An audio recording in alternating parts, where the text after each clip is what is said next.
Escape from Tarkov is an amazing game. However, the new player experience is... Hello? Wait, That's me, you? that's me, that's Oh me! my god! Holy cow! Oh my god! Oh my gosh, that scared the crap out of me. Let's just say it doesn't hold your hand at all and can be incredibly brutal to learn. Here are 10 things that I wish I knew as a new player. This video is specifically geared towards new players, however, other players may be able to pick something up.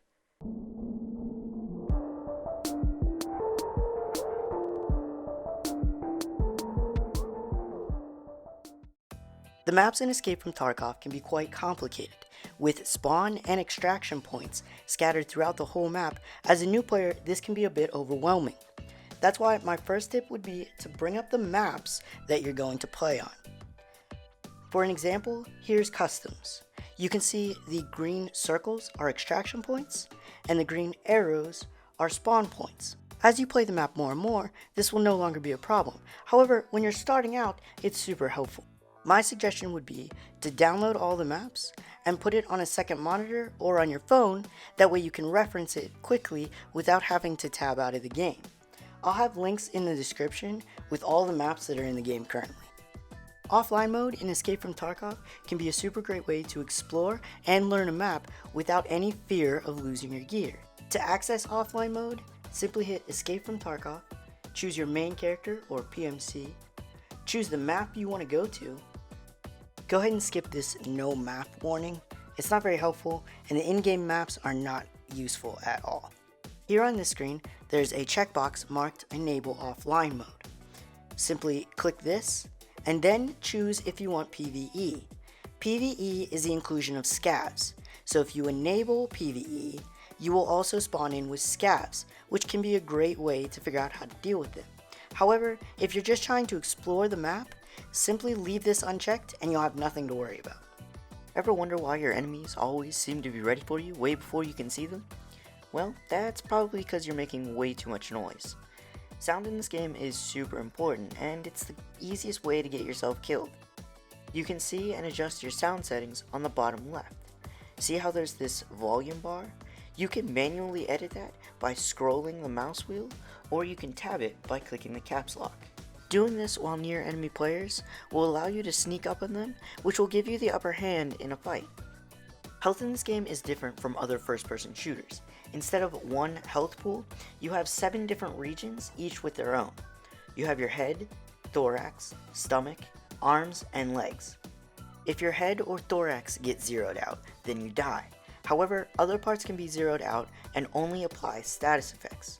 For example, if your leg gets zeroed out, then you walk with a limp until it's repaired. If you have a zeroed out part, for example your leg, and you get shot in that leg again, a portion of that damage is redistributed throughout the rest of the parts. Lastly, there are other status effects that can apply, such as bleed and fracture. A bleed will drain 40 health for every minute that it is not fixed, and a fracture will cause status effects depending on which limb it is on.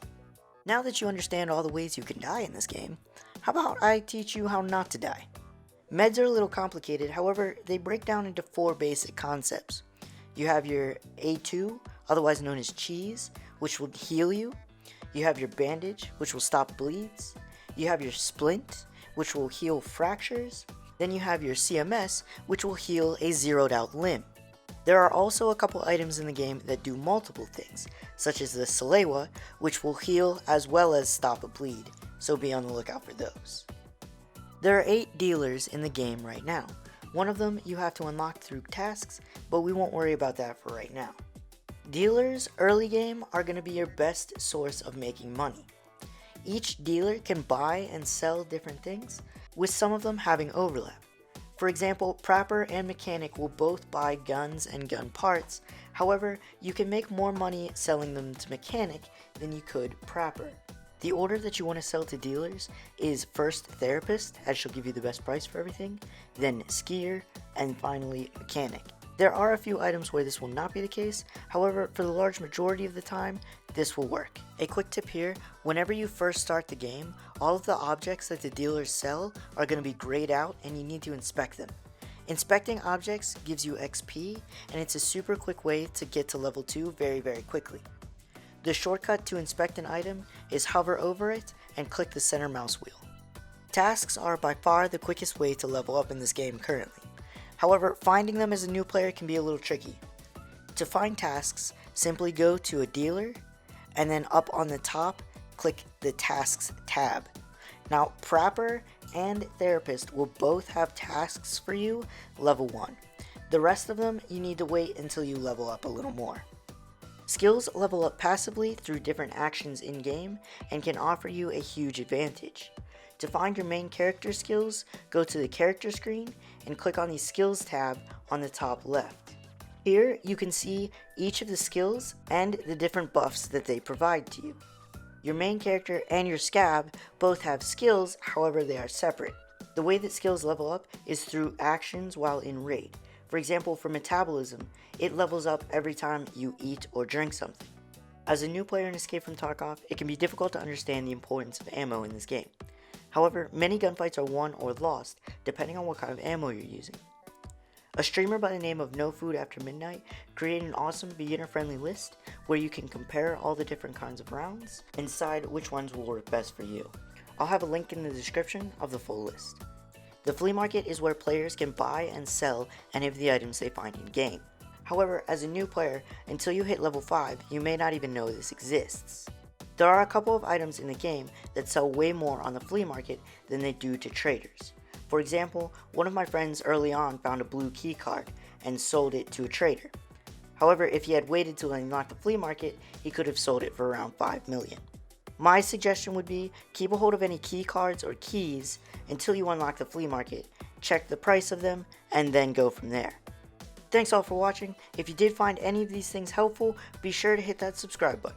Also, this was my first tutorial type video, so if you have any suggestions for me going forward, be sure to leave them down in the comments. I'd love to hear them. Thanks all.